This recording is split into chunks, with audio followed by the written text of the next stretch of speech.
bakozesa kirabu sagambye ekifo kye nagendamu ku BBS at 8 nennemerayo lwa kusula walungi otuke wantu nogamba bano balonda emifaliso kanebate so wali M4 hotel bana mgende muwagire weekend every day it's a weekend wali ku M4 hotel if you want to hang out and have fun genda yo tuina spa because it's a hotel and spa so we can rehabilitate your body bulungi ebisulo birungi emere nungi tuberayo ne live performances band webutyo so it's a place, a home away from home so engage with them anytime osobola okuba nti onyumirwa obulamu mu mbeere. Okay, munange tulina omuyimbi abangi gwe mumanyi gwe bayise ate ndaba Maulana and Rain. Tusooke Maulana. Tusake Maulana waffe. Ate Maulana ya Rain. Otyo? Yabbe dobo olimba loli Rain Man. Oh, kale soka Maulana muite zenjaita Rain Man. So Maulana and Rain. Of course bazze mu lwimba lwa Bugembe yesterday. Wow. Paasita Bugembe nakolerawo disclaimer naga President Museveni nze sibirimu.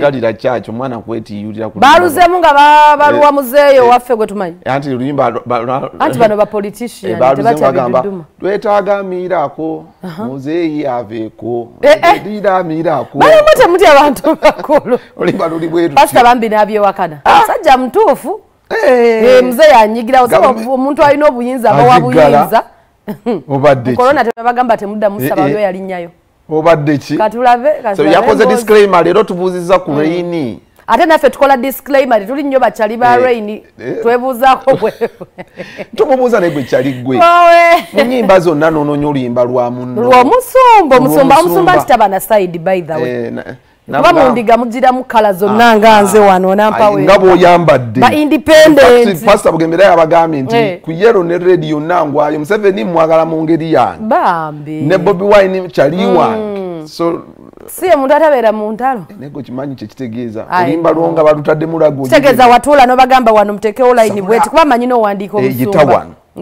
yongera wano jamu wano wanonyize katono nyigira ddala Paasita teyalubawa yagambye nedda nveeko bambi so Rain atugambye ye nga yaddamu oluyimba bwe bamuyita wano okuyimba oluyimba lwa gospel lwe bayita mpozi anthem ya Nuupu bagiyita bata tuliyambala engule yaddamu kati badde bamusasula teyayimba abaana batereka revenge eyiseeko emyaka 2 era ne bamwesasuza katulaba oluyimba so yabesinze kwezo embeera ezo naye n'agamba olwe katulumuddiremu katulujja nnyuma bigenda nnyuma a song of mine that's repeated and put in politics. That is, I also found it online. So there was nothing like a meeting. There was no agreement. He just released it again and redid the lyrics.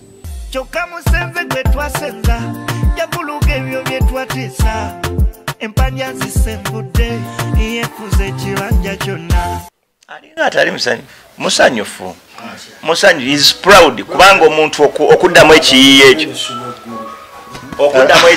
ekyo kitegeeza that person akikoze ali so much proud of you. Secondly aba akwagala nnyo. Thirdly bw'owuliriza message y'oluyimba erina obubaka bwetuukiriza abantu awamu wandiweereddwa ekitiibwa eky'amaanyi.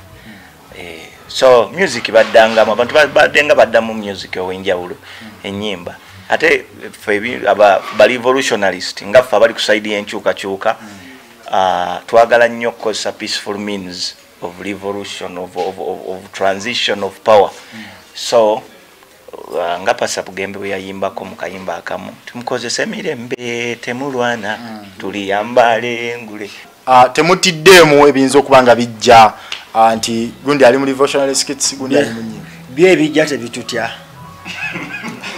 anti kati bwebuuza ffe nga bye tugenda bibuuza bye bijja tebitutya kati tutwagala tusooke tubuuze biri oba bitutya oba tebitutyako tujje sinziira manyi omuwalabu agamba inni akhaafu man akhaafaka atakutya gwe ntya omuntu gwe musinga okugoberera that's his excellence Bobi Wine oba oli awo ekintu kino kyamuaffectingamu ne bamugana n'okuperforminga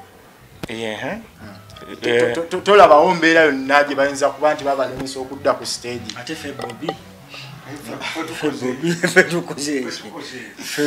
Golayeko katwagala entebe y'omukulu tunasaba ku ntebe. For we are just doing what we are supposed to do because we are Ugandans. Waba ekintu nekitatambula bulungi. I have to talk about it because I'm a full citizen of this country. I have all the legal rights. Who pays taxes? We pay taxes. Who pays taxes here? Azadde n'abaana na Uganda. So has the right of say. Yes, thank you so much, Mr. That was a good reasoning. That's why I love you so much. Mr. Chairman. That is why when I become a honorable member of parliament, you are going to be my immediate secretary. Immediate. Bebo abaana bebalagira bebagamba baliddamu oluyimba esawa wezityo Reina and Maulana naye kirungi munaye pastor yeyogeredde nabo beyogeredde dembe kwagala omusumba kasata bakuba penalty ya copyright omusumba ina copyright agambe tabalina copyright omusajja munaye tabeera mu ntalo ayinza no baya basonyiye dda anti kati era awo inozanya kadi bwatyo bwagezaako okulaga barainman obusungu ayinza ogamba yi musumba omusumba talina bana side endigazo mulimu ezijanga nnyo noonofu nnyo mulimu ezoononefu mukakatono munaye tulina ate Reina omulala Reina and who? And 8 on abantu bano Bachiwoka boys